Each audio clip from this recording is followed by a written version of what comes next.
I would put a lot of money on Yuka Okotsu's curse technique being the 10 Shadows technique. I would also wager the reason she, of all people, was chosen to duel Dabura is because their only hope against a calamity like him without the help of Itadori Yuji is the Divine General itself, Mahoraga.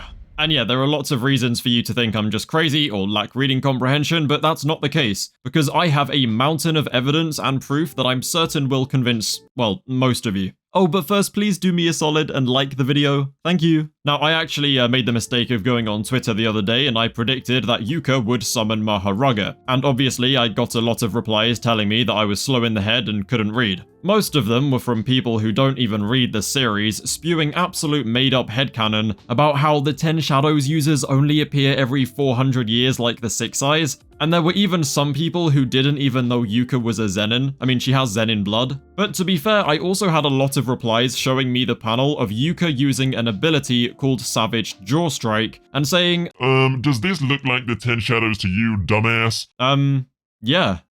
When fighting Gojo, Sukuna taught us that a very skilled user of the 10 Shadows technique can manifest a Shikigami's ability and use it themselves without summoning the entire thing. The best examples of this are when Sukuna uses Max Elephant's water, and when he bears the burden of adaptation by summoning the wheel on his own head. Now in chapter 1, when we first see Yuka Okotsu use Savage Jaw Strike, I believe this is her manifesting the Divine Dog's claws, in the same way that Sukuna manifested Max Elephant's water. Not only that, but in the top right of the panel, we literally see her make a hand seal before using the ability. I mean, it's pretty clear that Savage Jaw Strike and Biting Twist are just named attacks rather than the name of her entire curse technique as a whole, and unlike Tsurugi, whose Heavenly Restriction was revealed right at the beginning of the story with no hesitation, Yuka Okotsu's actual technique hasn't even been discussed, never mind revealed. Now, Gege Akutami has a habit of being deliberately vague with techniques and only dropping hints so that he can build up to a big reveal. One great example of this was with Yuta's copy ability, because we only got confirmation that it was a copy technique in Sendai Colony, and the details weren't even fully revealed until the final bloody arc.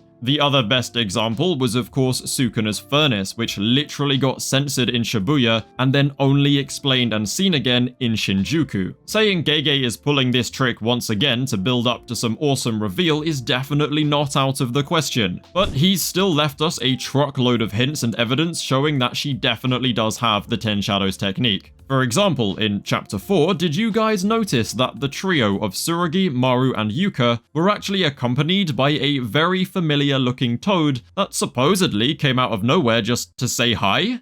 The toad just kind of sits there on its best behavior as Maru waters it, and then it even lets Maru put him on his head. Now, I'm sorry, but like, wild toads don't do that, bro. They don't want to just chill with us humans because we're like hella scary. That thing would be running for its life. And like most countries, sure, Japan obviously does have wild toads, but you find them in marshlands and rural areas, not the middle of the frickin' city, bro. Like, why is there just a toad there? And I don't know about you, but it really does look just like a smaller version of Megami's Gamma Toad Shikigami. But then in chapter 7, it starts to get real interesting, because that is when it's revealed Yuka Okotsu has a brain tumor and only has 6 months left to live. This is also when Yuka and Cross have their peak fiction dialogue about the never-ending cycle of being stolen from and then stealing back from others, and how Yuka wants to break that cycle. Only she doesn't call it a cycle, she calls it the Wheel of Destiny. She says that when people steal from others because they are stolen from, the wheel keeps on spinning, but she wants to break the Wheel of Destiny by striving for coexistence. Are you guys like picking up what I'm putting down here, yeah? Sukuna himself tells us that Mahoraga's wheel represents a perfect cycle, and the only way to tame Mahoraga is to break the wheel by exercising Mahoraga in a ritual. Yuka is literally right here in front of us, blatantly telling us that she wants to break the Wheel of Destiny, which is just another way of saying the cycle, and this could so easily be foreshadowing not only her having the 10 Shadows technique, but that she will successfully break the wheel, and in doing so, she will come to tame Mahoraga. To build on this even further, chapter 13 left us with a very important question. After failing to locate or contact Yuji Itadori, why did the Jujutsu Council nominate Yuka as Dabura's opponent? Actually, no, it wasn't even the fact that she was nominated. Why did they say that Yuka Okotsu was the only hope of winning besides Yuji? She's not even a grade 1 sorcerer. Surely there are better options. Well, I'm gonna tell you why now. It's not because Yuka is the next best thing after Yuji Itadori, it's because Mahoraga is the next best thing after Yuji Itadori. By the end of chapter 13, we also did a month and a bit time skip, meaning that Yuka's time is nearly up. She only has a few months left to live before the cancer in her brain kills her. From a logical standpoint, the fact she's dying anyway means that channeling her inner Megami and summoning Mahoraga to take both her and Dabura out in order to settle this dispute and save Japan from being overrun by cursed spirits is definitely the best move, and that's exactly why I think she's been nominated for this battle. This is all the hard evidence I have for Yuka Okotsu having the 10 Shadows technique, and for her at least trying to summon Mahoraga against Dabura in the duel. But this hard evidence is not all I've got, because by assuming this is the case, I've managed to work out what I think Gege is going to do next, and it is literally peak fiction. Spoiler alert, it involves Yuji Itadori. Alright then, let's get into it. So, obviously, given how Yuka wants to break the wheel of destiny and create a world where Samurians and humans can coexist, it's actually very unlikely that things will play out as simply as a Yuka just summoning Mahoraga Megami style, and then both her and Dabura dying on the spot. That would be... well, to be honest, that would just suck. Probably. Instead, I actually think Gege is going to fall back on one of his favorite writing techniques by yet again paralleling a previous arc. And the arc we're going to parallel is, of course, again, the Shibuya incident. Hell, in chapter 13, one of the important Jujutsu Council people even says that this situation could potentially lead to another Shibuya incident type ordeal. Yuji Itadori is still unaccounted for, but he's obviously going to be involved in Modulo at some point in a pretty big way. So here's the proposition I have for you guys, okay? What if Yuka Okotsu summons Mahoraga against Dabura, but before Mahoraga can kill either Yuka or Dabura, Yuji Itadori intervenes the exact same way that Sukuna did with Megami and Haruta in Shibuya? I honestly cannot think of a more perfect way to introduce Prime Strength Yuji into Jujutsu Kaisen again than to have him fight the exact same fight that Sukuna had when we first got to see the true extent of his power too. However, the parallel to Sukuna versus Mahoraga wouldn't stop there, because there is one thing about Yuji Itadori that we all desperately wanted to see in OG Jujutsu Kaisen, but we never did. And that thing is Yuji Itadori's furnace.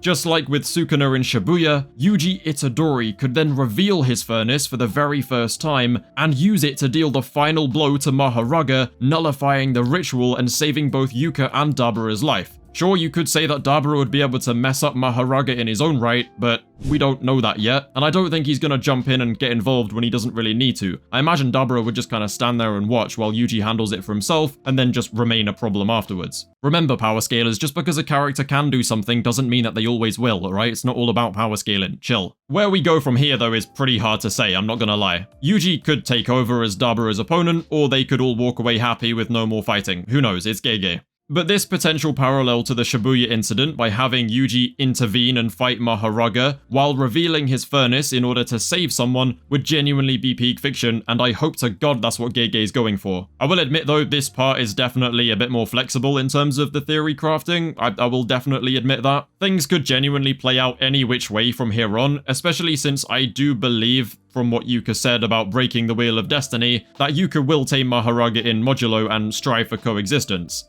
That would mean that we do hopefully reach a peaceful coexistence relationship with Samuria that isn't built off stealing Dabura's life. So yeah, we know the themes and intentions that Gege is going for, but it's a little bit hard to predict how we actually get to that point. At the moment, only Gege knows. I'm also still pretty certain that Yuji's gonna die in Modulo, because it's pretty damn clear Mahito is waiting for him specifically in the afterlife, but watch my other theory video on that if you want to know more.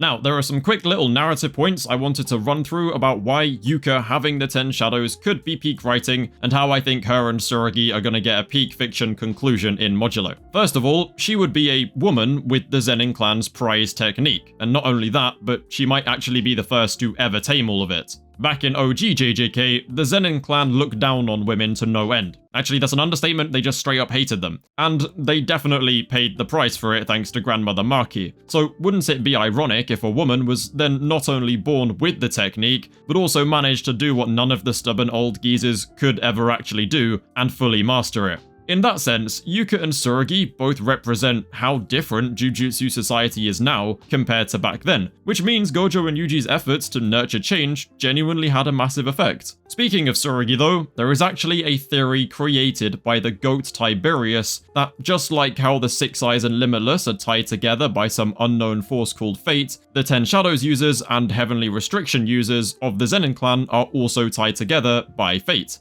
Remember, Megami's dad had a heavenly restriction, and now Yuka's brother has a heavenly restriction. Ten Shadows users and heavenly restrictions seem to appear at the same time, and that is probably because someone with no cursed energy is actually the key to taming Mahoraga. With no cursed energy, you can't be pulled into the Jujutsu ritual, and it won't nullify the ritual if you actually help the user to exercise Mahoraga, so they are the perfect partners for this fight. The reason why the Zenin clan probably never managed to fully master the Ten Shadows ability was because they were actually limiting themselves with their traditional and stubborn mindsets by casting out those they deemed to be weak and worthless, such as women and people like Toji and Maki with no cursed energy. But now, in a better world where those ideals have been forgotten thanks to the efforts of Gojo and Yuji, Tsurugi can stand side by side with his sister together and help her tame Mahoraga.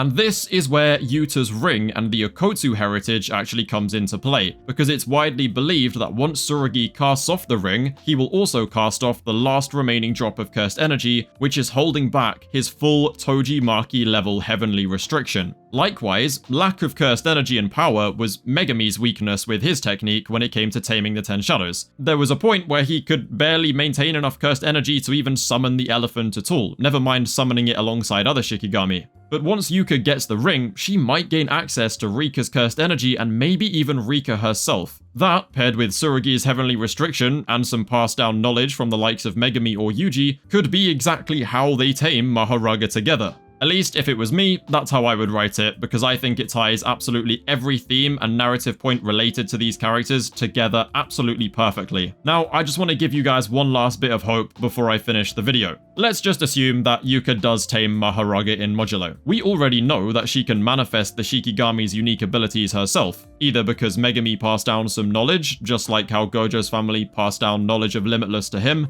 or because she just has those Yuta Okotsu genes granting her genius jujutsu talent. Hell, it's probably a bit of both. She could then, in theory, take the burden of adaptation, just like Sukuna did, and literally force Mahoraga to adapt to the tumor in her head. She could then summon an adapted Mahoraga, and he could use his adapted positive energy to literally cure her tumor. I know this is Gege we're dealing with, but have some hope, guys. Come on, I really do think both of these siblings are going to live. That does it for the entire theory though, so make sure to like the video, subscribe to the channel if you enjoyed, and check out my theory video about Yuji and Mahito in modulo if you want to know what I think is going to happen with these dudes. All I'm going to say is don't get your expectations too high for Mahito properly returning. Anyway, thank you guys for watching, and I'll see you in a bit.